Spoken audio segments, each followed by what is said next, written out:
You're live. Welcome to the Win Daily Show. I am Sia Najad. I'm here with the Win Daily founder, Jason Mizrahi. We've got Michael Raziel doing the producing. And who cares about us, right? We've got Robert Griffin III with us. How are you, man? I'm doing great. Pleasure to be on with you guys. Appreciate you having me. Awesome, man. So listen, Robert, one of the main things that we brought you on for is to talk about your foundation, of course, the RG3 Foundation, which everybody can find on Twitter, on Facebook, and a lot of other channels and platforms. But I'll tell you what, it's interesting timing today because a lot of stuff has happened. There's stuff happening in Wisconsin, obviously. And I know just from, being a follower of you on Twitter and other social platforms that you are you speak out on social justice and reform and things of that nature. So I thought, okay, we'll talk about your foundation in a second, if that's okay with you. I just kind of want to get your reaction to what's going on today. Yeah, I mean, I think you got to just call it what it is, right? You see a lot of sports getting canceled. A lot of games aren't being played because athletes are realizing the platform that they have and utilizing that.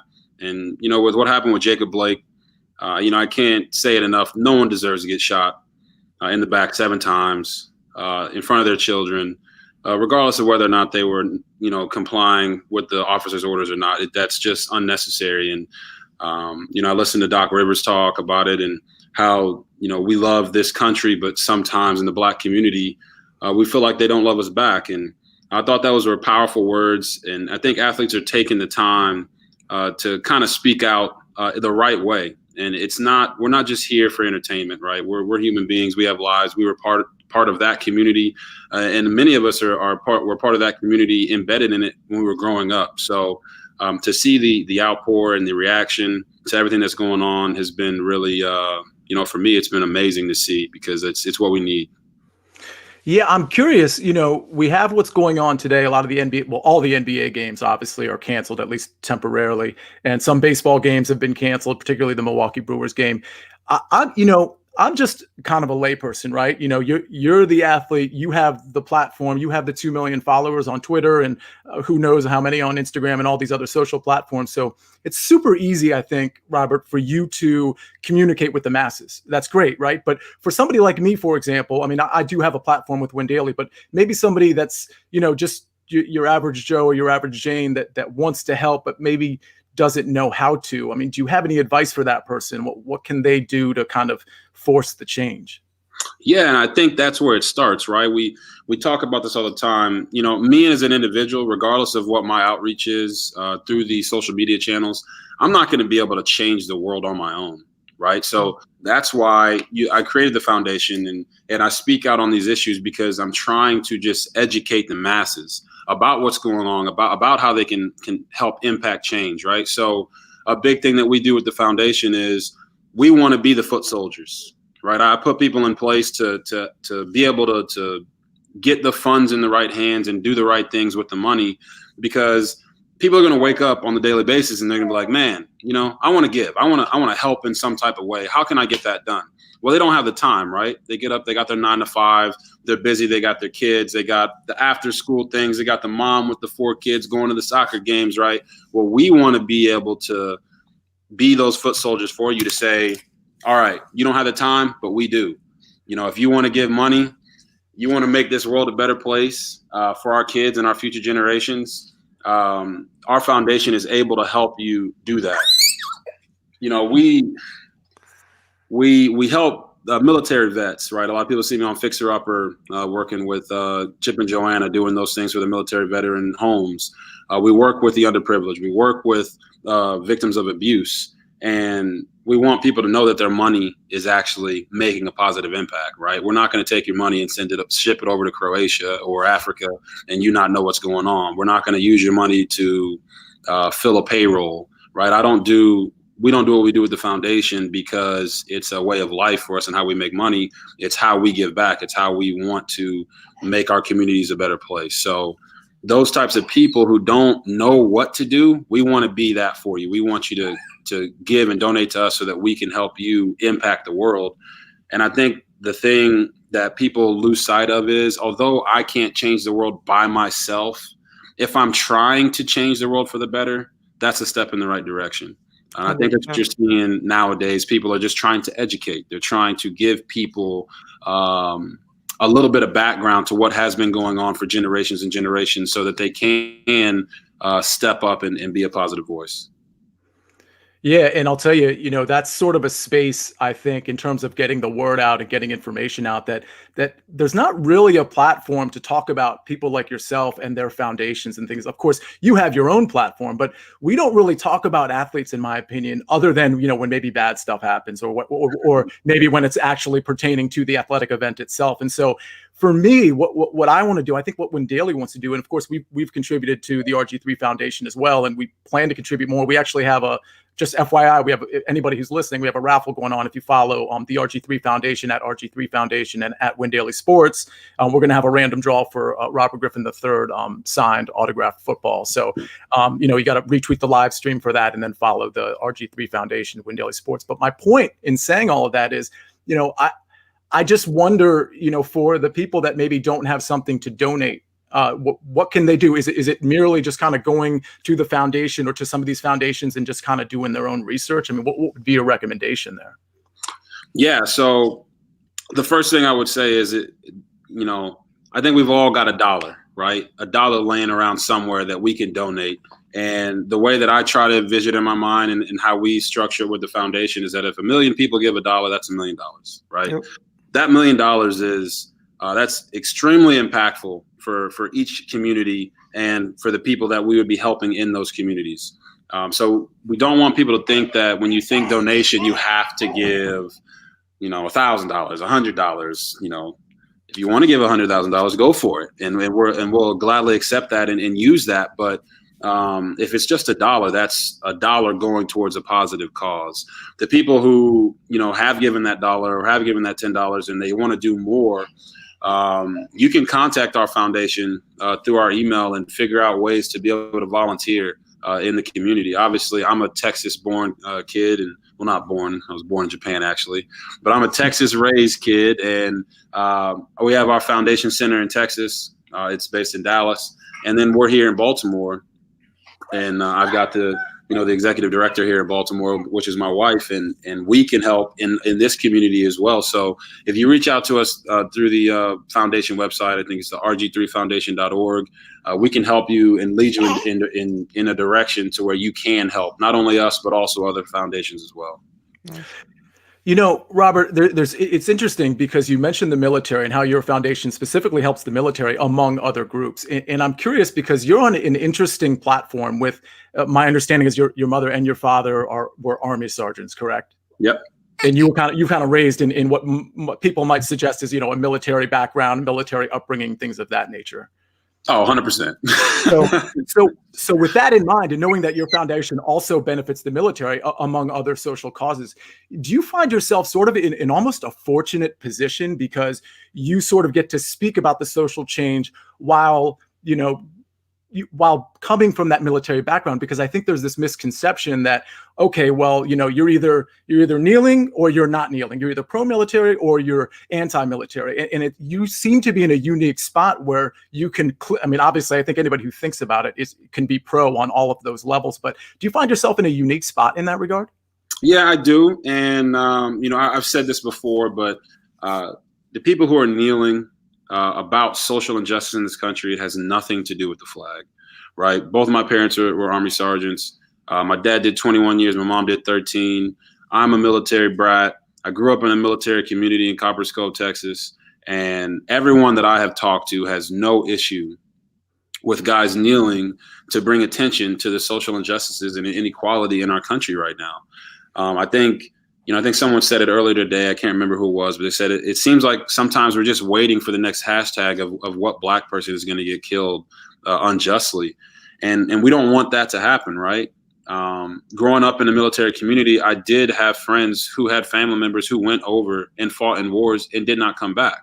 My own dad got stop lost, which anyone in the military community knows that's like, the worst thing that can happen when you get stop lost. He was about to retire and they stop lost him, which means he had to go do a tour in Afghanistan before he could get out. So, typically that's like the writing on the wall. You get stop lost, you go over, you don't come back. Well, I was fortunate enough that my dad did come back, and he got out as soon as he got back. And the sacrifices that, not only the soldiers make, but the soldiers' families make to help this country be what it is, they're making those sacrifices so people can kneel, so they can bring attention to things that are not right. I think that's what makes our country so great. We're constantly evolving, constantly adapting, so that things that were okay 100 years ago aren't okay today. And one area where we're really lacking is in inequality in the social justice when it comes to the Black community. And I think that's what people have to understand. I say Black Lives Matter, and it's not that all lives don't matter, but when it comes to human rights or inequality, it's not a piece of pie. It's not like if Black lives matter, these lives don't, right? If one house is on fire, you put that house's fire out. You don't go spray all the other houses. They're not on fire, right? So the Black community's house is on fire, and we got to take care of that. So me being a military brat, I am in a unique situation, a unique position, because I can kind of give people the perspective from both sides. People who don't have that military experience don't know what the soldiers feel, but I'm in that community and I know how they feel, and they're fine with it. They want it. Yeah, and I think at the end of the day, it's all about awareness, right? Like if you're aware, then you can have an educated conversation. And that's where, when I follow you on Twitter, for example, it's really striking, because I think almost every day you have 2 or 3 or 4, very motivational quotes. I'm just curious, Robert, where does that come from? Is that something you sort of always did kind of growing up and in high school? I know at Baylor, you weren't just an athlete, obviously. I believe you were class president. You almost had a 4.0 GPA. You graduated early. You were working on your master's when you left Baylor, while you were, leading Baylor to prominence, really. Where does that drive and where does that motivation to motivate others come from? I think that, it has been something that I've done really my whole life. And, it started in high school when I first got Facebook. People don't know, I don't know if people remember, but Facebook wasn't for high school kids or any of that when it first came out. It was only for college kids. But when I think my junior, senior high school, we were able to use it. And ever since then, I've kind of just posted the positive, motivating quotes or, posts just to try to motivate people to be better than they were the day before, right? So for me, it really comes from my faith. My belief in God and how I was raised. And, my mom and dad always told me, when you start something, you finish it, right? And if you say you're going to do something, you do it. So yeah, the quotes are for me, right? I want to motivate myself to be better every single day, but I want people to get up in the morning and see something positive, right? It's like you said, you don't hear very much about athletes' foundations because it's always about, did he make this throw? Did he make that shot? Or you hear the bad stuff, right? Yep. DUI here, or, unfortunately some domestic violence issue there. So I want people to see something positive so that when they get up in the morning, it's not all just, doom and gloom. But it's also just, I want this world to be a better place. And not every quote is the most positive thing in the world, but it's, something reflecting upon life. And I get something out of it. And if I can just affect one person every single day, then I think I'm doing the right thing. Yeah, and I encourage everybody not just to follow the RG3 Foundation and to donate, which you can on the website, by the way, but to follow RG3, because honestly, it really is inspirational.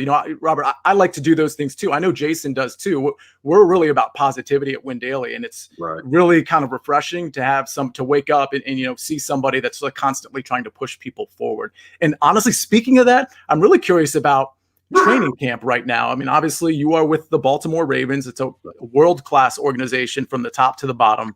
And I'm just curious, it's kind of a COVID pandemic situation now. Like, how do you approach a training camp where you don't have preseason games and where you have to kind of worry about all of these extra things? Yeah, it's kind of crazy, right? And I think this kind of piggybacks off what we just talked about. It's just another addition to the testimony, right? So a lot of the quotes you see me post are just, from my own life experience, from the testimony that I have of everything that I've been through, not just from when I was younger, but also from what I've been through since I've been in the league.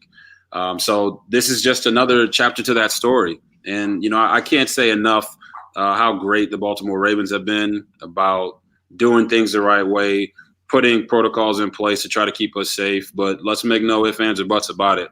We're in the middle of a pandemic, right? Yep. And it's a scary thing. For me, for a lot of my teammates, it's not about us, right? It's about our families.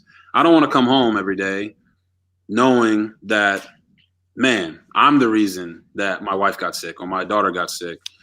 Daughters got sick. I'm a girl dad, so 3 daughters. We're going to try for a boy. But at the end of the day, I don't want to come home and feel like I'm the reason that something bad happened to them. And I think that's the burden that all of us carry right now. Because as football players, we have this like gladiator mindset, right?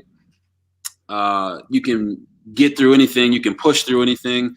But when it comes to a pandemic, that's not what it is, right? It's just you wake up one day and somebody's got it. And if somebody in the building has it, typically more than one person's going to get it. So it's been an interesting training camp because it hasn't been normal.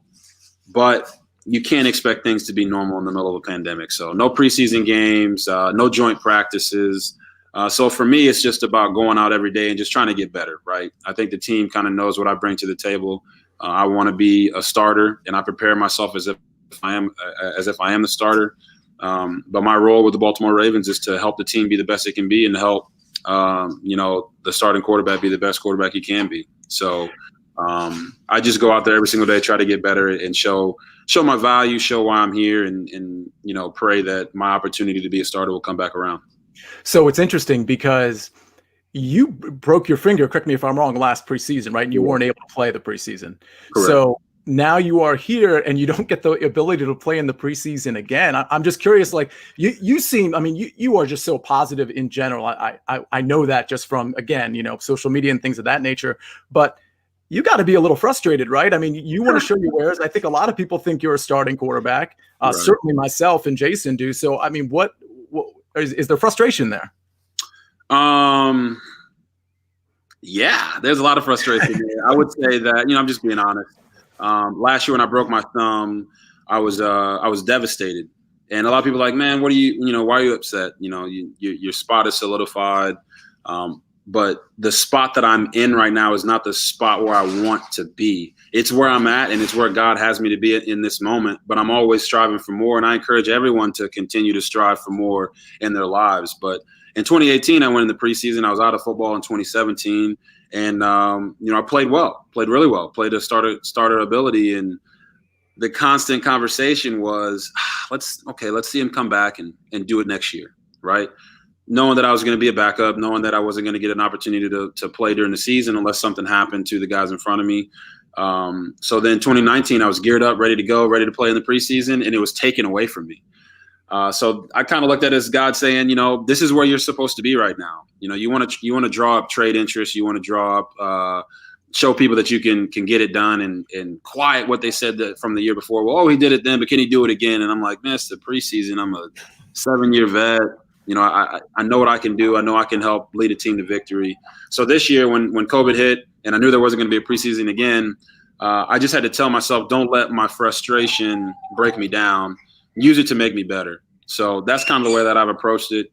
And, I was able to go out and just practice and try to practice at a high level every single day. And the only thing I do right now is prove it to the Baltimore Ravens because I'm not going to get that opportunity unless something was to happen to the starter during the season. So I just try to do it that way. And I feel like I have, and we'll continue to do it for the rest of camp until we get into the season and games start getting played.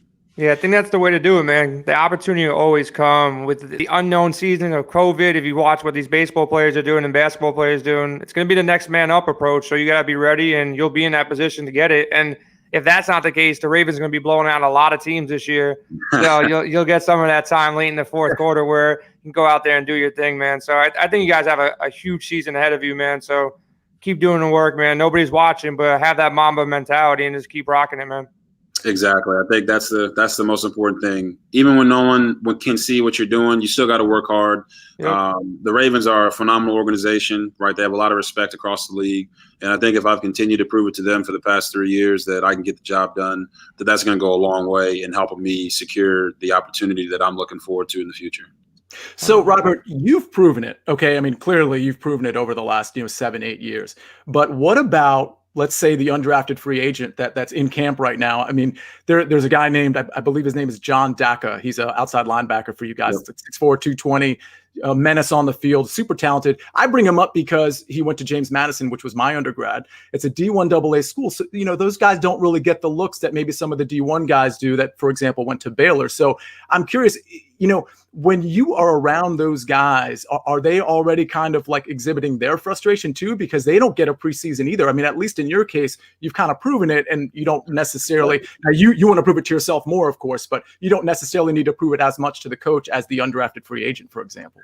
Yeah, I wouldn't say, I agree with what you're saying. I know what you're trying to say. I'm just going to come back and say, like, our job every day is to just prove it. It's a little bit harder for the undrafted free agents because they don't have the preseason games, because practice is one thing. When the bright lights are on, the game is going, it's another thing. And I think that part of it they will miss out on. But, a guy like Daka, he shows up on tape. He's fast, he's explosive off the edge. And I think they have to utilize practice as much as they possibly can, because the guys who have played have the tape and they have the trust of the coaches. The good thing for this year is that there are 16 guys that are going to be on the practice squad. So that opportunity will still be there for them. And as you said, with the way COVID's going, you don't want to wish that on anybody, but it seems like there's going to be situations where it's going to be next man up and you got to be ready to roll. And those guys might be those guys. They'll go straight from the practice squad to the active roster, and, they'll have their opportunity there. So one thing I always say is always be ready. You do not want to get that call and not be ready to roll. Quick story. When I got signed by the Ravens in 2018, I was on the track in Orlando. I had moved from Fort Lauderdale to Orlando, and they asked me to come work out.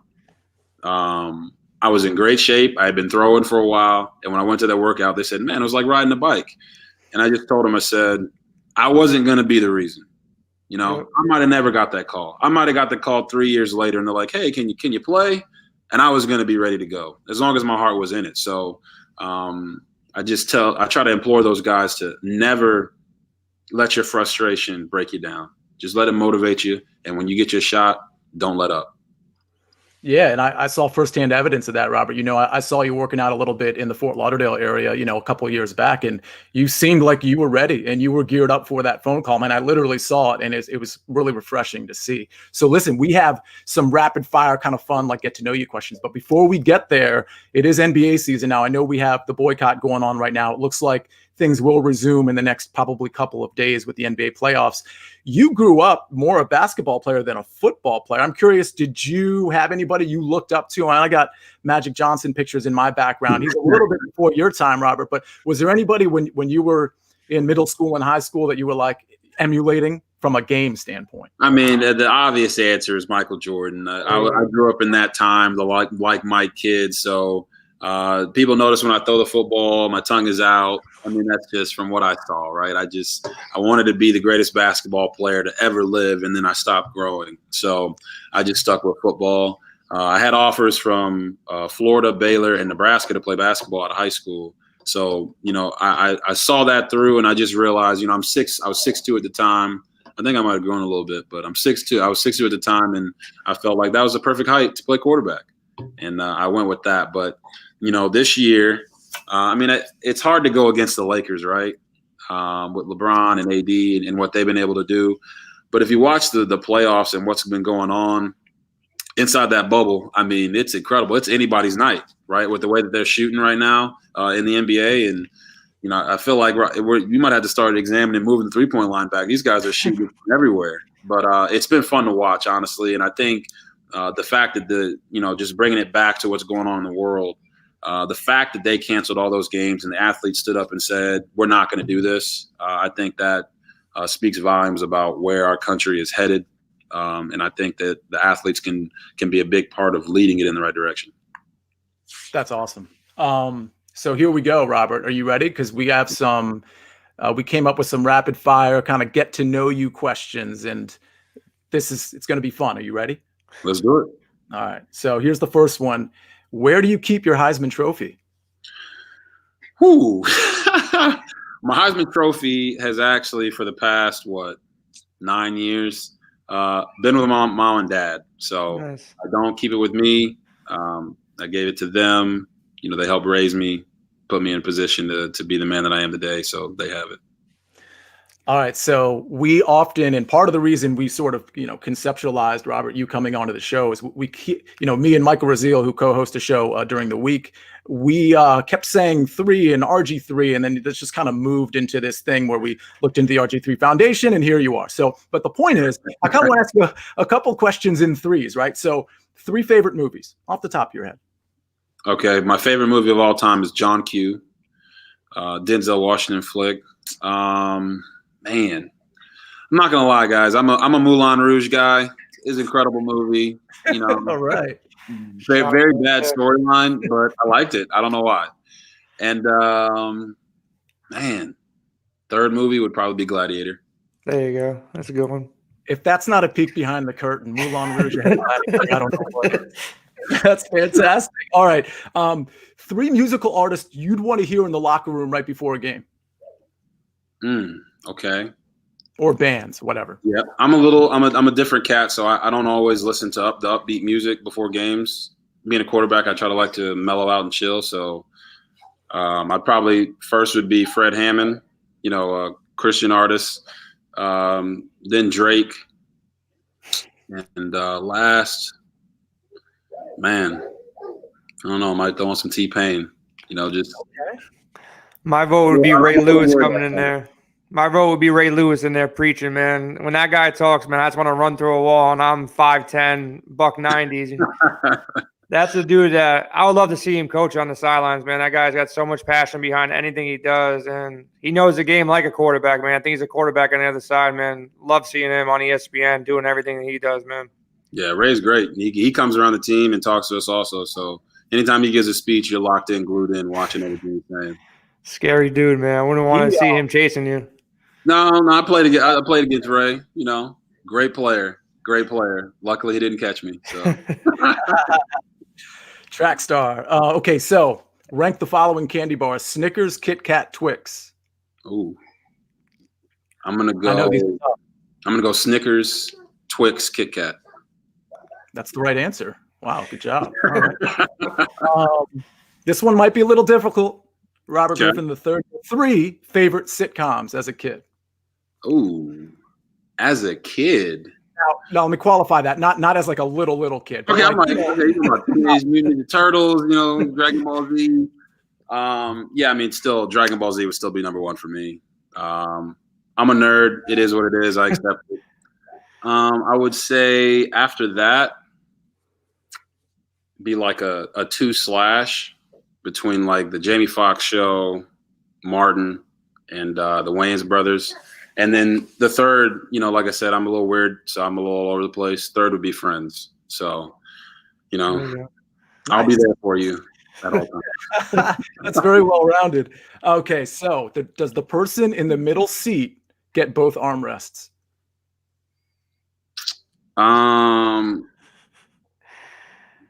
If I'm in the middle seat, I'm taking both armrests. But if I'm not in the middle seat, no, I'm in the armrest. So, but Robert, if we're being honest, you're literally never in the middle seat. So, somebody's not from the third. Typically, the person in the middle seat gets both armrests because they're in the middle seat, right? They're in the seat that no one wants to be in. So, all right, interesting. Okay, better pet, cat or dog? Dog. There you go. Obviously. Okay, so I got 3 more, and then Jason, and then we're gonna close this with Jason's got a question for you too. Better superpower, being invisible or flying? Man, that's a good one. That is a very good one. I'm not a creep, so I'm going to say flying. Being invisible is a good one, though, right? Imagine if I was invisible at quarterback. Oh my gosh. That would be incredible. But if you're flying, right, that would be awesome. There's probably no better superpower than flying. I think that's what we all need to do. I got to be honest with you, though. That is the wrong answer. It was true or false. Kids are smarter than adults. I want you to have the current climate in mind, please, when you answer that question. Yeah, 100%. Yeah. As a kid, you're innocent. You haven't learned biases or stereotypes or prejudices or any of those things. You haven't been scarred by certain things that happened throughout your life. So I think kids, they love more freely. They love more naturally, right? They don't know that the stove's going to burn them. So they just, let me touch it, and there's a certain beauty to that. And I think as we grow older, sometimes we lose sight of that, right? And we got to get back, try to find a way to awaken that inner child in us so that we can love more freely and not hold things against people. I love that. Okay. And here's the last one. Favorite flavor of ice cream? Strawberry. Oh, what? Yes. I'm a strawberry guy. My wife is chocolate. I mean, of course. But I'm a strawberry guy. That's fantastic. Okay. Strawberry is definitely not the right answer. It was either chocolate or chocolate chip. Chocolate chip. Okay, I can see that. A little chocolate chip cookie dough. Not bad. Strawberry's better, unfortunately. So listen, Robert, first of all, thank you for coming on. Jason has a question for you that we ask it, Win Daily, we kind of make sports picks and daily fantasy football and stuff like that, but we interview a ton of people, like executives, not just athletes, athletes, you name it, just kind of people in society that are very influential like yourself. So we kind of always have the same question that we always either start or end an interview with, and Jason's going to cue it up for us. I got one question before that just popped in my mind. We were talking about Ray. When you are on the field or throughout your career, what guy lining up on the defense were you most not fearful of him, or you watched him the most, or you were most careful around him when you were playing against that guy? Was it Ray, or was it another linebacker, or was it a cornerback? Who was it? Was it? Yeah, I mean, I'm not afraid of anybody, but it was, when I first came in the league, the cool thing was these guys that I was playing on Madden with, I was now going against them. Yep. So, I mean, I walked into the Washington team locker room and I saw Chris Cooley. Portis wasn't there, but he was in the building. Santana Moss, London Fletcher, all these guys. I'm like, I was starstruck. I didn't tell them that, but I was starstruck. I'm like, yo, this is incredible. So actually, when I played the Baltimore Ravens for the first time, I got to play against Ray and Ed Reed. Ed was probably the guy that I was the most glued into where he was at, because the one thing I did not want was to be on Ed Reed's highlight tape. So I got him a couple times though. So Ed's actually on my highlight tape, but not many people can say that. And he's a phenomenal player. One of the greatest ever, if not the greatest ever. So I think I paid attention to where he was at. I think Tom Brady wrote on his wristband one time, always find where Ed Reed is, because he was that much of a difference maker and a playmaker. Now you made me force me into another question.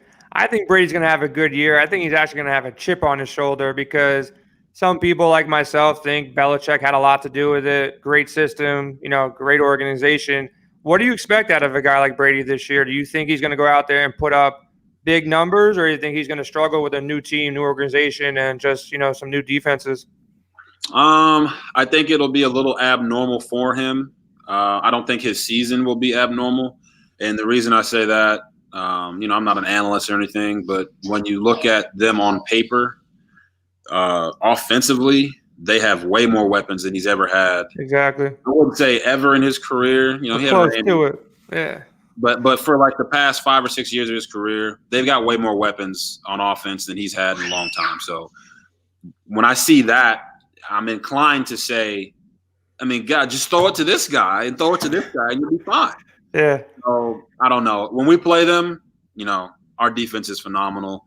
Our offense is, we're going to ground and pound and throw it over your head. So I'm not really a fan at that point, but it'll be interesting to see what he can do with the amount of weapons that they have. And he got Gronk, the people's champion, to come out of retirement from the WWE back to football. I've never seen anything like that in my life.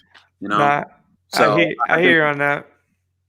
So my last question, the question that Sia was kind of getting to, the reason I formed the brand, obviously I got a passion for sports. I got a passion for fantasy and everything around the sports game. But I wrote a book called Win Daily, and it's more than just a brand around sports. It's kind of like the mindset you have. You wake up every day and you put out 3 or 4 tweets to push yourself, hold yourself accountable, but then on top of it, motivate other people. That's kind of like the Win Daily mindset that I got, is every day I got to try to touch people, motivate them, get in their ear, try to get them to their best. what's your win daily mindset? What kind of mindset do you have, and you wake up with every single day that pushes you to go harder, have that Mamba mentality, whatever you want to call it? What is it for you? For me, it's not the desire to prove people wrong, but it's the desire to prove myself right. I think when you're intrinsically motivated to do things a certain way, you can carry that motivation more often, right? We all get a little bit of juice when someone tells us we can't do something, but that can't be all of your juice, right? You have to find something within you that's going to motivate you and push you to be the best version of yourself every single day. That's not always going to come from an outside influence. It has to be in here. So in 2017, when I was out of the NFL, I was throwing footballs at palm trees, and my wife said, why are you doing this? Right? I was running on the track. She's like, why are you doing this? You don't have to do this. You have enough money to retire and live well for the rest of your life. Why are you doing this? And my answer back to her was, I want to end it on my terms. Yep. I don't want it to be shut off for me by someone else. I want to end it on my terms. And I think that's the approach I take every single day. I'm not going to be the reason that I don't get an opportunity. I'm not going to be the reason that my life doesn't turn out the way that I want it to turn out. So every single day, I'm going to find that one thing that I need to get better at. And that's going to motivate me to be the best version of myself every single day, whether it's being a better father, being a better husband, being a better teammate, being a better football player, giving more back to my community. Whatever that little thing might be, I'm going to use that as motivation every single day to get better. 100%, man. That's awesome. So listen, Robert, we'll close with that. I do want to kind of get you on closing thoughts on the foundation and again, just kind of directing people to where you want them to go, just in general with respect to the RG3 Foundation. But I also wanted to those who are watching, just a reminder, if you retweet the live stream and you follow at RG3 Foundation and at Win Daily Sports, you are going to be eligible for that giveaway, that Robert from the Third signed football. So please go ahead and do that. But Robert, any closing thoughts? Like, I mean, whether it's about, social justice or whether it's about the RG3 Foundation or kind of however you want to close it, I want you to have the floor. Yeah, I'll touch on all that. I think, first and foremost, I want to say that there's two ways that you can get in contact with the foundation. You can go to the foundation's page, which is rg3foundation.org. You can click on the donate button if you want to donate, or you can email us if you want to find a way to volunteer in some capacity. The other way is to go to rg3sports.com and click on the foundation header on there, and you can see all the initiatives that we're working on and what we're trying to do to impact the community on a positive level. Right now, our foundation, we're offering shirts like the one I have on right now that say "Be the Change," "I Can't Breathe." We're offering wristbands and masks so people can stay safe out there. And all the proceeds from the sale of those items are going to go back to the foundation and into the community. And as I said at the beginning of this conversation, that money's not coming to me. It's not going into my pockets. It's going back into the communities that they need to be in, whether that, like I said, that be military vets, victims of abuse, the underprivileged, or going into our communities and trying to actually impact change so that some of these social injustice and inequality is eliminated. My encouragement to everyone is to understand that it is important to vote, right? It is very important to go out and vote, but it's not just important to vote for the president of the United States. It's not just important to go vote along party lines, because a lot of change happens at the local level, right? You got to vote for your mayor, vote for the governor, vote for the city council member, because those are the people who have the opportunity and the ability to change the things that are going wrong in your community. So I want to encourage people to go out and do that.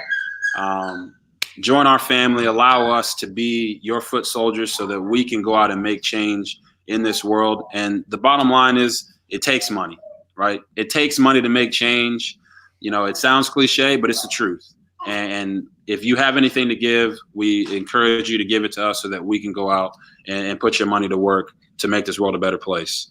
When it comes to the injustices that are going on right now, and that have been for generations, honestly, it's not just this year. It's just come to a head this year, and I think people are finally fed up with it. It's a combination of people being inside for the majority of the year. It's a combination of people not having anything to do. But I'm not going to complain about it because it's something I've been working on for 8 years since I've been in the NFL, about trying to make positive change so that somebody's son, someone's daughter, no matter what color they are, don't end up being a hashtag and don't end up being killed unjustly. So when it comes to Jacob Blake, as I said, no one deserves to be shot in the back 7 times in front of their children, no matter what's going on. And I'm very proud of my colleagues for standing up in the NBA, WNBA, MLB, for standing up and taking a stand and saying, we're not going to entertain the masses when things like this are going on in our country. And we're better than that, right? I mean, are we not better than what we put out there? My wife is European. She's from Estonia. A lot of people don't know where that is. It's right next to Russia, in case you were wondering. And a lot of times America gets laughed at by the outside countries because we preach freedom. We preach, the land of the free, the home of the brave. And then we have things like this that happen, right? We're going over to other countries and trying to encourage them to be democratic and encouraging them to not mistreat their people, but we're mistreating our own. And I think it's time for us to no longer be hypocrites. We got to address this, and I think that everyone is seeing that. And I see you guys shaking your head because it's the truth, man. It's just we got to be better. We have to be better. We are better, And I think that conversations like this are going to head us in the right direction. Yeah, and I genuinely think it starts with conversation, which leads to awareness, which leads to foot soldiers and contributing dollars to things like the RG3 Foundation. And so, Win Daily doesn't, do charity work per se, but we want to be in that space as well because, I think the country and the world kind of needs it. So, we have you on today, but we plan on having other athletes on to sort of, speak their truth or their message or whatever the case may be, so that we can kind of consistently inspire change within sports, but then of course outside of sports as well. So I just want to thank you, Robert, just from the Win Daily team, Jason Mizrahi in particular. We loved having you on, and we, to the extent we can help the foundation more so than we already have in the future, please don't hesitate. And we're happy to be your foot soldiers, and we're happy to contribute in whatever way we can. Yeah, one other thing too, man. I think, RG, we see you playing on the field. We don't see enough of this from the athletes. Every time I see a conversation like this, like real talk, like this is just you on your couch, me on my chair with my laptop out. My daughter's sleeping. I put her to bed a little bit early today. I'm a girl dad too. Like, to see this side of the athletes, it shouldn't take something like this. This has happened by luck. Like, we were talking, you were talking to Sia, your wife was talking. We set this up, and it happened to hit on this day, which is just I was texting him off air before. I'm like, what's the odds that it happened on when all this stuff started brewing this afternoon? But I said it's a perfect opportunity to talk, and these real conversations are the conversations that you see every side of the story. And yeah, I've been to a lot of different places in America.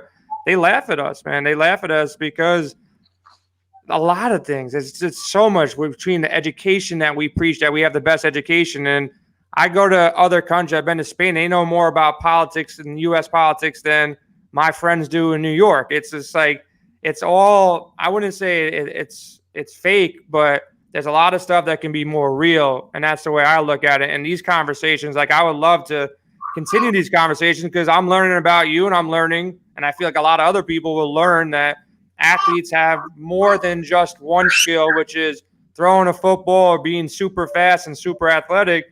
Now you're starting to see more with, certain athletes speaking up. And it's sad that it took this far because a lot of the media is always trying to find you when you went 0 from 10 from 3, or when you fumble a ball twice, or you did a butt fumble like Mark Sanchez. You want to get a mic in front of his face. Like, you don't want to get in front of him when he has a foundation, or he's trying to do something better, or he's got a family of 3 daughters running around and he's taking care of them and making sure they're getting educated. So, like, we need to see more of that. So, like, from the athlete's perspective, that's something that I feel like athletes like yourself who, are about this positivity, the more you can do from this side of things before something happens next, the better, man. Yeah. And I appreciate you guys, seriously. And, just to piggyback off of that, it's like, I learned a long time ago that people don't want to allow being real to get in the way of their money, right? So, yeah, there's going to be more clicks when you talk about the butt fumble. There's going to be more clicks when you talk about this guy getting in trouble. But it's not not everything is bad, right? Yeah. People don't watch the news for good news. They watch the news because they want to see what the heck happened today, right? And I think that's kind of how we've been programmed in America to look at things that way. But there are people out there who are doing great things, right? I feel like I've done more throughout my whole life as an athlete. I've done more off the field to impact change than I have on the field. And that's talking about at Baylor, in Washington, here in Baltimore, or whatever I did in high school, because as an athlete, you get the platform, and then it's a matter of what do you do with that platform? Do you just make money and pad your own pockets, or do you make money, pad your own pockets, and give back and impact positive change? And I think that's kind of where I've been in that place of knowing that if I don't use my platform for good, then I'm not maximizing it. So I thank you guys for allowing me this opportunity and this platform to maximize it and just to be real. Like you said, people think of us and they think that, I'm on a boat somewhere, getting a massage and, flying in helicopters everywhere. But that's Odell, man. That's Odell. I have to work every morning just like everybody else, and I drive back home and I spend time with my family. And, yeah, it's the same thing like Kobe, man. Like, you didn't see like that whole side. I've heard so many stories since his passing of all the things he did, and he did them, and he purposely said, I don't want any media coverage on this. I'm going to go speak to this kid who's in a hospital who's going to be, passing sometime soon. He just wanted to do it because he wanted to do it. And we need more stories. Even seeing The Last Dance with MJ, like you see, like he the only time he had for himself was like maybe an hour in a hotel room before he went back to sleep. So that whole side of an athlete you never really see.